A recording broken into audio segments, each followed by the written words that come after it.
Magandang gabi po sa inyo lahat. Kanina pa po ako doon na mga alas 3 yata. Alauna ba yun? Anong oras ba? Alauna. Anong oras ba tayo natin? Alauna. Kanina pa po kami doon at katulad din po ninyo, kami po ay hindi napagkakatulog ng tama mula nung trinaitor po nila yung minamahal nating Pangulo. Kauna-unahang Pangulo na talagang nagdulot ng tunay na pagbabago sa bansa natin ay binastos pa po ng mga traidor.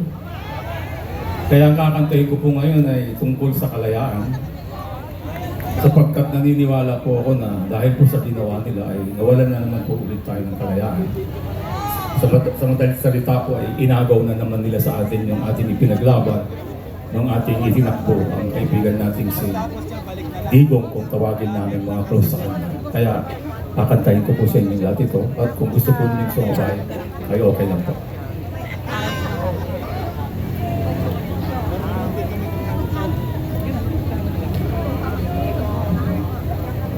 Ang bayan kong Pilipinas, lupain ng hinto't bulaklak, pag-ibig ang sa kanyang palat, nag-alay ng ganda't dilag, at sa kanyang yumi at ganda, dayuhan ay naalina. Bayan ko, biniyak ka, nasadlak sa dusa. Ibon mang malayang lupa, kulungin mo at umiyak.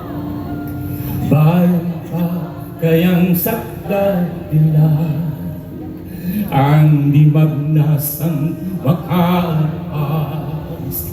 Pilipinas ko minura, pugad ng luha at dalita, aking at ikaw, makita kang sagdalaya.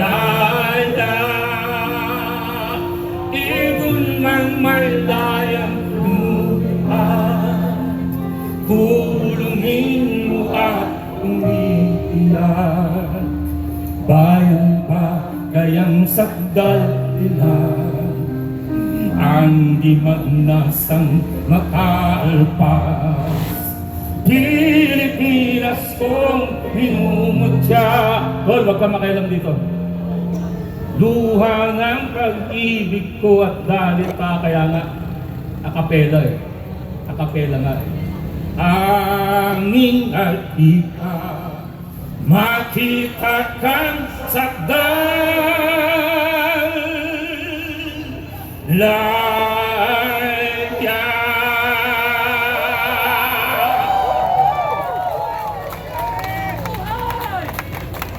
Mabuhay si Pangulong Rodrigo Duterte! Sinong naniniwala na makakalaya ang